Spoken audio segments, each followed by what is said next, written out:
Shalom, selamat pagi, salam sejahtera untuk kita semua. Jumpa lagi dalam Renungan Harian bersama Allah di waktu fajar pada hari ini Jumat 2 Desember 2022 dengan judul pembahasan Kasih Allah tidak terukur seperti langit. Sebelum kita lanjut, mari berdoa. Bapa, kami akan merenungkan firman-Mu. Roh Kudus-Mu kiranya bersama kami dalam nama Yesus. Amin. Ayat tema kita diambil di dalam Yeremia 31 ayat 37.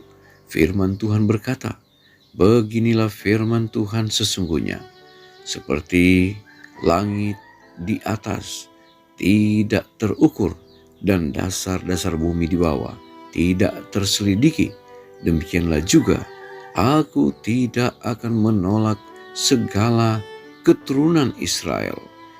Karena segala apa yang dilakukan mereka, demikianlah firman Tuhan." Saudara-saudaraku yang kekasih, pelangi yang membentang di langit dengan lengkungan cahayanya adalah suatu tanda dari perjanjianku yang kekal antara Allah dan segala makhluk yang hidup. Dan pelangi yang melingkari tahta di sorga juga adalah tanda bagi anak-anak Allah mengenai perjanjian damainya. Sebagaimana pelangi di awan merupakan hasil perpaduan sinar matahari dan hujan, demikianlah pelangi di atas tahta Allah menggambarkan persatuan rahmat dan keadilannya. Tetapi kuasa Allah masih terus dijalankan untuk memelihara benda-benda ciptaannya, bukan oleh sebab mekanisme yang sekali saja digerakkan, lalu terus-menerus bekerja dengan tenaganya sendiri sehingga nadi berdenyut dan nafas dihirup berulang-ulang. Setiap hirupan nafas, setiap denyutan jantung merupakan bukti pemeliharaannya oleh siapa kita hidup dan bergerak serta memiliki wujud kita. Dari serangga yang terkecil sampai kepada manusia, setiap makhluk yang hidup setiap hari bergantung atas pemeliharaannya.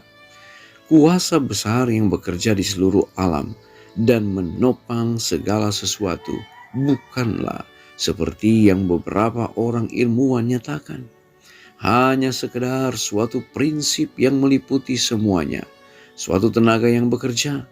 Allah adalah roh, namun ia adalah suatu oknum karena manusia diciptakan menurut gambarnya. Sebagai pribadi juru selamat, ia menjadi pengantara dalam pengadilan sorga. Di hadapan tahta Allah bekerja demi keselamatan kita, seorang seperti anak manusia. Hanya kasih yang mengalir dari hati Kristus yang dapat menyembuhkan. Hanya ia pada siapa kasih mengalir, seperti getah dalam batang pohon atau darah dalam tubuh, dapat memulihkan jiwa yang terluka. Seri Membina Keluarga Jilid 3, halaman 102. Saudara-saudaraku yang kekasih, kasih Allah itu adalah merupakan satu bagian dari realisasi akan kecintaan Allah kepada manusia. Bahwa ketika kuasa Allah dinyatakan, maka kita pun akan melihat bagaimana kuasa Allah berlaku dalam kehidupan kita.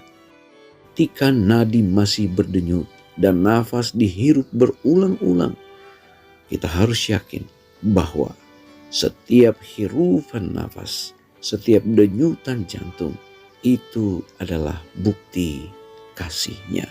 Itu adalah bukti pemeliharaannya. Sehingga sebagai orang percaya, kita harus selalu mengingat bahwa hanya melalui kasih yang mengalir dari hati Kristus yang dapat memberikan satu kekuatan, akan memberikan kepada kita berkat-berkat yang mengalir, dan itu kita dapatkan hanya melalui Yesus selaku Allah yang tentunya melalui kasih-Nya tidak terukur. Kita berdoa. Bapa di sorga, terima kasih untuk berkat Tuhan. Kami boleh menikmati akan berkat yang indah saat ini. Terima kasih untuk firman-Mu mengingatkan kami bahwa kasih Allah adalah kasih yang luar biasa. Kasih yang tidak terukur.